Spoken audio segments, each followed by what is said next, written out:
Hey guys, what's up? This is John with PvP Live. I just wanted to do a quick rundown of the Switch. I was lucky enough to stand in line for 3.5 hours last night in the cold, waiting for the system to drop, and I was able to snag one. So I just wanted to give y'all a little bit of comprehensive coverage of the system. It's kind of a pseudo unboxing. I don't have all of the contents that came with the box. I'll let you know what they are and everything, but just wanted to show you the Switch and its functionalities, its UI, all that good stuff, as well as Amiibo support and how intuitive and easy that is. So go ahead and get to it. Here is the Switch. As you can see, get that in focus. There it is. So it's very pretty. It's very sleek. It's real thin. It's very easy to hold. It feels very ergonomic. Like it feels like a solid device. Like, you know that whenever you bought this system, you bought a good system. It doesn't, the Wii U it's a great system, but it felt kind of plasticky, kind of cheap. This is not like that at all. As far as the weight is concerned, it feels good. It's not too heavy, but it's heavy enough to where you're like, it sets well in your hands, but you're not going to get tired playing it for a few hours on end. Like, you'll be able to sit there, play it. Even if you do get tired, you can just take off the Joycons, set this up with a kickstand, you have a great time. Here is power button, right there. Power button, volume controls. This is a vent, I'm assuming, headphone jack. This is where your game goes in, right there. ZR right, ZL left. Let's see. You got your minus plus, you got normal Joy-Con functionality. And this is actually great. It's very tactile, it's very clicky. All those mechanical keyboard fans out there, you're gonna appreciate how clicky this actually feels. It's very nice. This is where you can actually charge the system. This is your kickstand right there. Sensor for the sensor for the right Joy-Con. On the back, you've got the logo for the Switch, all of the information, kickstand, how far it extends, all this stuff.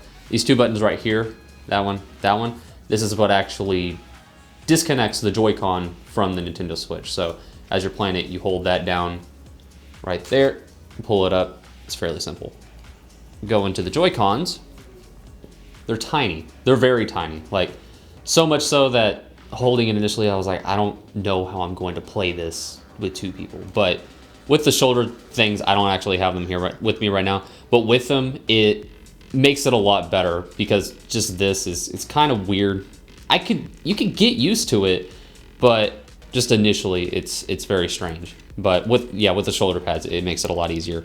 And especially if you have the adapter that comes with the system, where you can put both Joy-Cons into it, slip it, set this up, or put it in the docking station. It feels really nice. It feels like a normal controller, so it's not bad. Moving on to the system itself. The screen is very clean. The UI design, everything about it. Nintendo moved away from and that's how you lock it. Click a button 3 times. Nintendo moved away from the kind of childish aspect of the UI design that was popular with the Wii and the Wii U. They realized that a lot of their demographic isn't just kids anymore. It's kids from 15 years ago that have now grown up and are wanting this system. So, front end, it's very clean. Got your games listed right here, which is something I appreciate. Like, there's no Netflix cluttering the front. There's no Hulu. There's nothing like that. Like, a lot of people were complaining the fact that there wasn't any sort of playback for Netflix or whatever, but this is fantastic. It goes back to its roots. It's a gaming system, and that's what they're going for. Okay, so we'll move on to the bottom row here. Oh, and it is touchscreen, so you can click. It's very snappy. It's really good response. It's much better than for the Wii U. You had to press down because it was pressure based. This is not. It's heat based, so it's very snappy. So first button there is news. News is exactly what it sounds like. It shows you all the information for upcoming Nintendo stuff that will be coming out, what's available now, new system version. It gives you everything that you need to know about what Nintendo is currently active with for the Switch. Next up, the Nintendo eShop. You select your user here, so if you have a list of users, you can add them from here as well, and you can select which user, so that way it connects to that specific user's account. Just like the regular home screen UI, it's very clean. Whenever you go to the first section, recent releases, it takes the sidebar and snaps it over, and you have a list of everything that is available. 9 things right now, so barren, which a lot of people, again, had a problem with, but for a lot of, like, Zelda is gonna be enough. It's a lot of game. You got your search right here, search keyword. You can use your Joy-Con, you can use the directional buttons, you can type, doesn't really matter.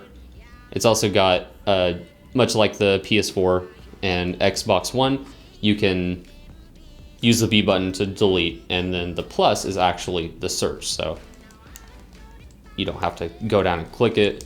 You can type in 3 keywords plus, there you go, Zelda right there. Cool. Oh, actually I didn't know that. You can also do it by price range, any genre, if there's a specific one that you're looking for that they all just have the same name. It's real cool. So recent releases coming soon also shows up. It doesn't look like it doesn't have Mario on here, it doesn't have Splatoon, it just has up to Mario Kart, so it looks like they may have it for up to like a month, 2-month basis, since it does go up to Mario Kart. They don't show ARMS on here, so no confirmed release on that yet, but I would still suspect it would come out sometime in April. And then enter code, where you actually get a code for a Nintendo product. You can enter it here to get money for your account. No coins, which is fantastic. And yeah, it's pretty self-explanatory. It's pretty clean. I like it. It's a great improvement. Album, I actually haven't messed around with. So this is where you can take screenshots. There's no camera on the system, so no pictures, at least as far as I know. Is that a camera? That might be a camera. I don't know. But this is where you can go and view your screenshots that you take while you're gaming, whatever. Controllers, this is where you can change the grip order of your individual Joy-Cons, pair new controllers, and that's about it. And also calibrating these things are easy. It's just like, if you want to calibrate them, you just connect it to the Switch itself. So if you get new controllers and you want to use those, so if you got the gray one, you couldn't snag the neon Joy-Cons, then you can just buy the Joy-Cons, snap them on, they're calibrated, you're good to go. Oh, that's what that is. I actually haven't pressed that button, so that's your screen capture button. When you click that, you get the capture. You're good to go. Moving right along, system settings. So, first up, well, you have support, health, and safety. You know, they got to make sure that you're safe while you're playing their system. That's technically the first option, but it defaults to airplane mode. So if you want your Wi-Fi, Bluetooth, all that good stuff to be shut off while you're on an airplane, you click that, it automatically goes to it. Your brightness, you can have it to where it sets auto brightness adjustment on or off. That's real nifty if you're shifting daylight into a dark area, into whatever. So I would just suggest keeping that on. It could also help save your battery power. The automatic brightness is defaulted to the middle. So, and you can actually, all the way down, you see there's not a lot of change right here, but it does get really bright. So midway is good enough. It's bright enough. I've played Zelda a little bit, and it's definitely bright enough for that. Screen lock, this is where you can trigger to have the screen lock on. So whenever it's this right here. So screen lock is whenever you turn on your system. So you can press the power button to turn it on, or you can press the home icon there. So this is a screen lock where it has press the same button 3 times. You press the same button 3 times and you unlock it. If you turn it off, however, whenever you go into sleep mode, turn it on, maybe, there we go. So hit continue. It doesn't require that unlock mode. So if you want the assurance of having the lock mode on, it's not really a security setting per se, because it doesn't prevent anyone from, like, you don't need to know a passcode or anything. You just press a button 3 times. So yeah, you can turn it off or turn it on, you know, whichever. Parental control. So this is if you wanted to pick up the system, but you don't want your young ones to have access to it. This is where you actually go and turn on your parental control settings, which they have an app already that launched with the system that you can download and control the parental settings as well. So you can either use a console or use a smartphone, tablet, whatever. Internet setup. Setting up is extremely easy. So you search for your network, eventually, PvP Live, Wi-Fi, right there. It gives you a list, you put in the password. It's really easy. You can, whenever you actually test the connection, everything is very fast. It's much faster than the Wii U. It's much faster than the 3DS as well. And they definitely updated the connectivity for the internet. It even gives you download speed, upload speed, all that good stuff. It's fantastic. Data management. This is where you manage your software, manage your data, screenshots, all of that. You can see how much you have left. If you have a micro SD card inserted, this is where you can also edit that and delete any information. For users, this is where you can actually pick your user. You can choose to skip the selection screen. If you're going to be the primary person using the Switch, then it's probably good to have that on. If no one else is going to use it, you don't need to have the user screen pop up every time you actually do it. And you can also add a new user here as well. Mii, this is where you can create a Mii. So they didn't do away with that completely. They still have it here. It's still going strong. It's just not as heavily emphasized as the Wii U and the Wii. Amiibo, this is, I messed around with this a little bit. It's very intuitive. It's very easy to use.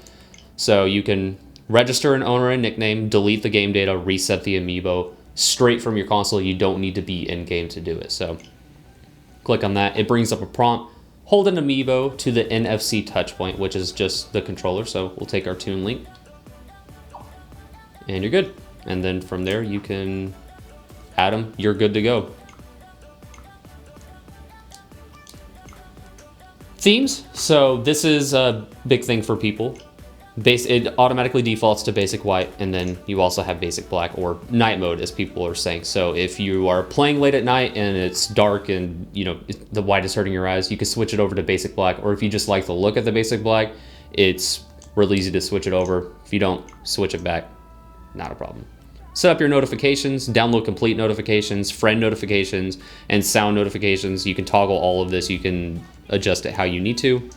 Sleep mode, again, you can set it to where it goes into auto sleep mode. It automatically defaults to 10 minutes, but you can set it to up to 30 minutes or never, or as little as 1 minute. Don't suggest that. And then auto sleep connected to the TV as well. So all the way up to 12 hours or never. Don't need that on. Controllers and sensors. This is an extension of the, no, not a screen. This is an extension of the controller screen on the home screen of the Switch. You can change your grip order. You can turn the vibration on and off, which by the way is fantastic. Like if you've ever poured a glass of water, it feels just like it. It's great. You can calibrate your control sticks, which, no, wrong one. So this allows you to calibrate it. As you can see, it's very sensitive, so mine's good to go. You can calibrate motion controls as well. And then it just tells you press plus or minus depending on which one you want to calibrate. And you can also test the input devices as well. TV settings, you can adjust the resolution for your TV, the red, green, blue range, adjust the screen size as well. Screen burn-in reduction, even for plasma screens, like they still have support for that. Match TV power state, all of that good stuff. The system itself, this is where you can choose to update the system. You can change the nickname, the language, region, all of that good stuff. And this is a cool feature. You can toggle the battery percentage on or off. So if you want to be able to see that while you're playing, it's good to have. So up there in the top right. So since I've started this video, this is at half brightness, Wi-Fi's on. I don't know if Bluetooth is on, but it's used about 2%. So that's not playing a game, that's half screen brightness. And that brings up another question. I played Breath of the Wild for about an hour last night, and I don't know if it's just because of fresh battery. It had a full battery whenever I took it out of the box, and I played for an hour. It wasn't even half dead. So if that gives you an idea, at half brightness. So it's even for a very power requiring game like Zelda, it did fantastic. And then sleep mode, where you can put it in sleep mode. It gives you a prompt. Press the home after it actually goes into sleep mode, and then you're good to go. Press A and you're out. What else? Just want to make sure. Okay, so this is where you can go to your profile page. It'll list your profile information out. It'll tell you how long you've been playing. Your friend code as well. So friend codes are still there. It's not the only way of getting friends, which I'll get to, but it's still there and it's still very much alive. Friend list, it shows you any friends that you may have added on the Switch, if they're online, if they're offline, whatever. And so add a friend. You can see your requests here. No one's added me because I don't have any friends. You can search for local users. So if there's someone near you using your Switch, you can click that. It'll prompt it, and you correlate according to the symbol, and then you get that friend. Which is, that's pretty cool.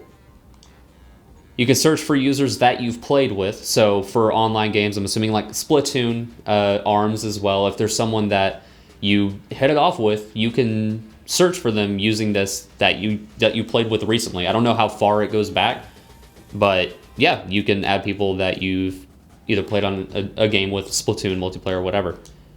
And then search with friend code. You can see that it's not the primary way to actually get friends, but it's still there. And then you can see the friend requests that you've actually sent. And then suggested friends, users who you may become friends with, will be listed here. So as you meet people, they will become listed here, and you can add them from there as well. And then user settings, you can change your nickname for the Switch, you can change your icon, friend settings, manage your blocked user list, all that good stuff. Posting to social media, so there is a little bit of social aspect on this. Not as heavily as the PS4, of course. I don't have a share button or anything like that, but you can click on that.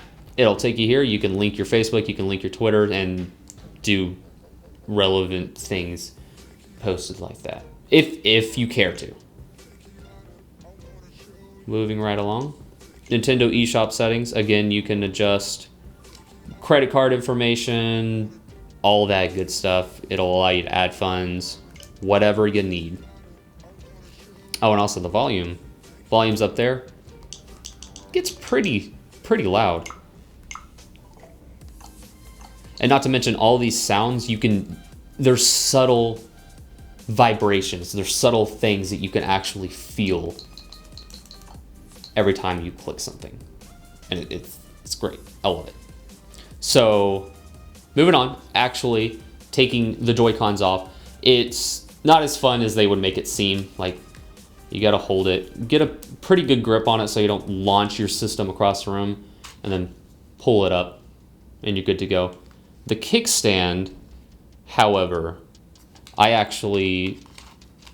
feel like it could go back farther, because you hit it, it goes back that far, and once you actually set it,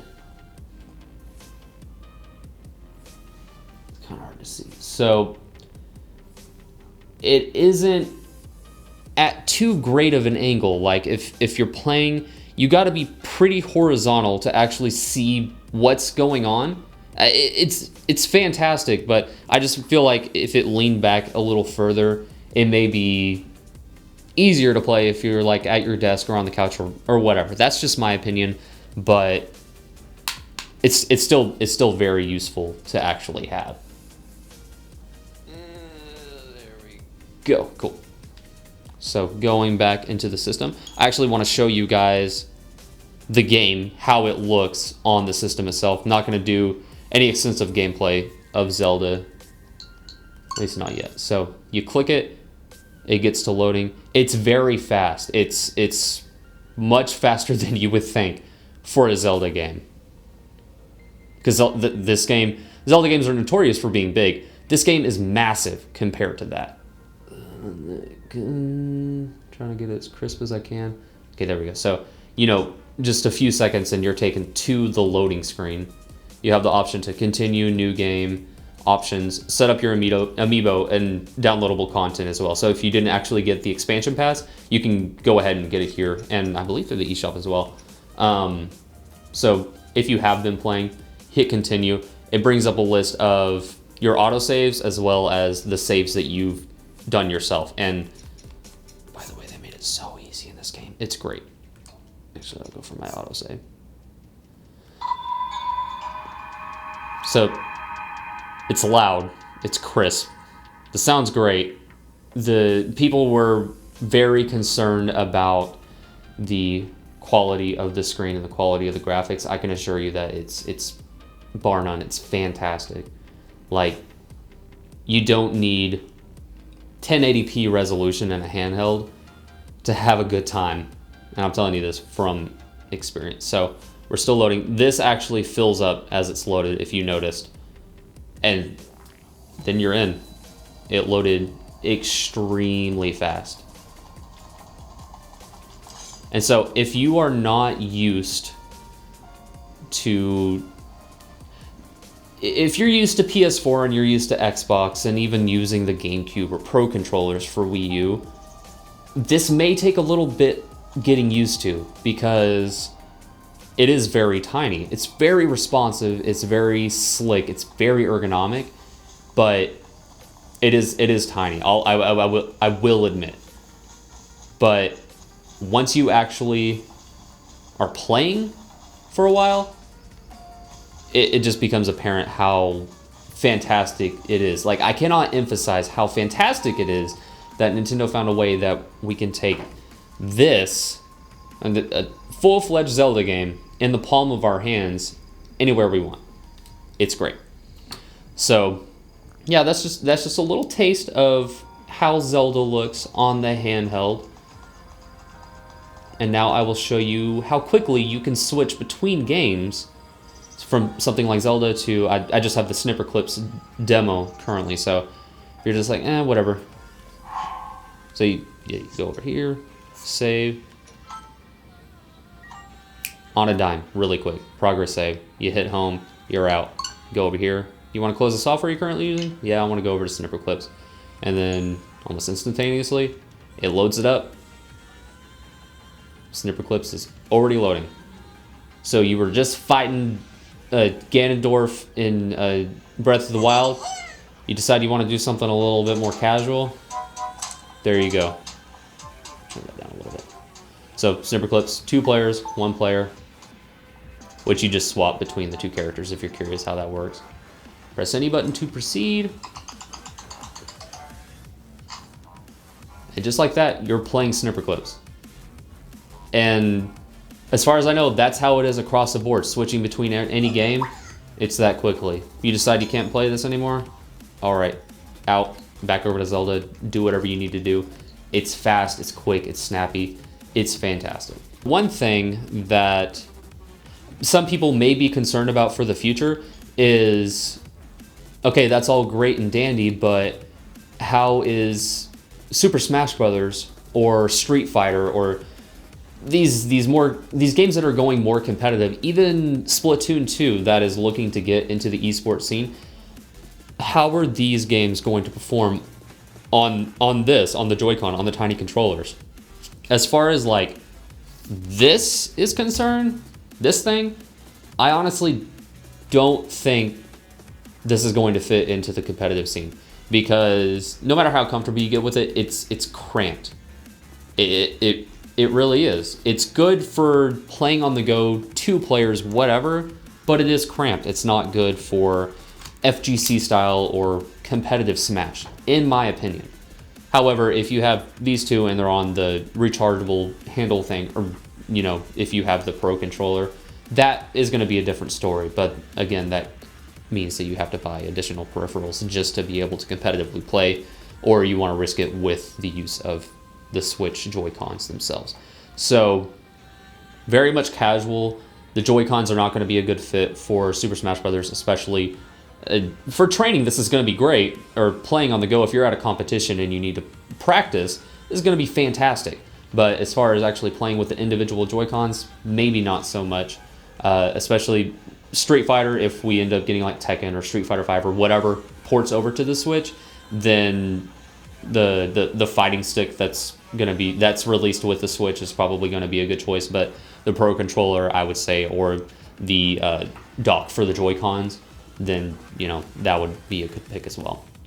Also, speaking about the dock, I don't have the dock here with me, but it's great. It's very snappy. It's instantaneous. As soon as you put it into the dock, it goes up onto the TV. And not to mention, the dock is very tiny. It's about, as you've seen in the images, it's kind of hard to understand how tiny this system actually is. Like, whenever I first opened it, I was like, this is it? This is small. I don't know if I'm gonna like this. I saw they just had the tablet right at the front, and I was like, did they just send me like a $50 Samsung tablet? But no, like, once you get used to it, it's very straightforward, and you could see, you're like, yeah, this is gonna work. And the great thing about the dock being small is that it does not take up a lot of space. I was worried about that. I was like, this thing's gonna sit in front of my TV, it's gonna be all obtrusive and everything. That's not the case at all. Like, it's tiny, it's non-invasive. It's easy to put this thing in and grab your Pro Controller or take these off and then switch them over to the Joy-Con dock, and you're good to go. As far as whenever I took this out of the box, from whenever I turned it on and started setting up the settings, my account and everything, if you do everything vanilla, if you know your login, if you know your Wi-Fi password, if you know all that, if you're not setting up a user, if you're not doing parental controls, all that stuff, then from the time I started it up, which it came with a full battery for mine at least, to the time I started actually playing Zelda, 10, 15 minutes tops. It was real fast. The update, the system update was 2 minutes, maybe. There was an update for Zelda as well. That was like 30 seconds to a minute. It was really quick. Like, no longer than I had unboxed the Switch, I was already playing Zelda. I didn't even felt like I set it up. They made it really easy, really quick, and honestly, it was no hassle whatsoever. And didn't cover this, but the system, it comes with everything that you see here. It comes with the Switch, it has the Joy-Cons. This case was extra. I bought it because I wanted to protect this thing. It also comes with an HDMI cord. It comes with the 2 shoulder adapters for the Joy-Con, where you actually get the extended buttons. It comes with the dock. It comes with an external AC adapter, so if you want to take this on the go, you don't want to take your dock, you can charge it right there with that port, and it comes packaged with an AC adapter. That's all that the system itself comes bundled with. One of the bundles for Zelda that comes separately, or you can download them right here as well. Another thing I forgot to mention is that these bad boys have stupid range. Like, just at my desk, I set up the Switch, I had it on the kickstand, I had Zelda pulled up, I had both of these things detached. I'll kind of do it. Close it, whatever. I had these detached. And to kind of give you an idea, our office space, I'd say, is about 150 feet from the front door to the back door. Oh, and that's the other thing. Whenever you detach them, it asks you, okay, we know that you detached them, but you need to calibrate the controllers. You hit left and right, and take this, take that. Does a click, does a little noise. These move around. It's good to go. And then you press A, and it allows you to move on. So, whenever you have these off of the console, and admittedly, it takes some getting used to play it like this. It's weird, but just this, actually responding to this, I probably walked 120 feet, and I had to walk out into an individual hallway before these stopped controlling Link on the game. It was insane. Like, it's an asinine amount of distance. Like, you would never need that unless you just wanted to screw with someone in the other room and control their Joy-Con and mess them up. But using these very far away, it's completely viable. I don't know why you'd want to do it unless you had like a movie theater and you wanted to switch. Like, it's insane. So you don't have to worry about. I'm assuming that there were day one issues with the Joy-Con. The update fixed that. There's no longer any issues with the left Joy-Con. It's still, as you can kind of see from the unfocused background, it's still very responsive. At 120 feet, it's still working. So you don't have to worry about taking this, walking into the kitchen and getting disconnected. It's gonna be fine. Oh, and this is cool. Every time you take the Joy-Con, plug it in, it does a little that thing, so you know that it's all the way in. It has the click. It has the switch snap as well. That was a good snap. And so then it pops up. Okay, you're good to go. Press A, and you're back in it. So yeah, that is my comprehensive guide to what you need to know about the Switch whenever you buy it. Sorry I didn't have everything that was actually in the box, but like I said, all you're missing out on is the grip for the Joy-Cons, the dock itself. But I hope this helped you out. I hope if you do have a Switch that you're enjoying it so far. I'm having a blast. If you're considering it, if you're on the fence about it, if you've been a Nintendo fan, like, this is... Nintendo's doing it right. They're really trying to do it right this time. And not to mention the fact that I got there 2.5, 3 hours before launch, and I was still able to get one. They obviously want to make sure that they do the system right, and they're gonna hit it out of the park with this one. This isn't gonna be another Wii U. They're gonna sell. They're gonna make sure this console is taken care of. So I hope this helped you out. Please remember to like and share this video. And you know, if you have any other questions regarding the Switch, the functionality, anything like that, if there's anything I missed, please throw it down into the comments. I'd be more than happy to help you out. And yeah, thanks for watching.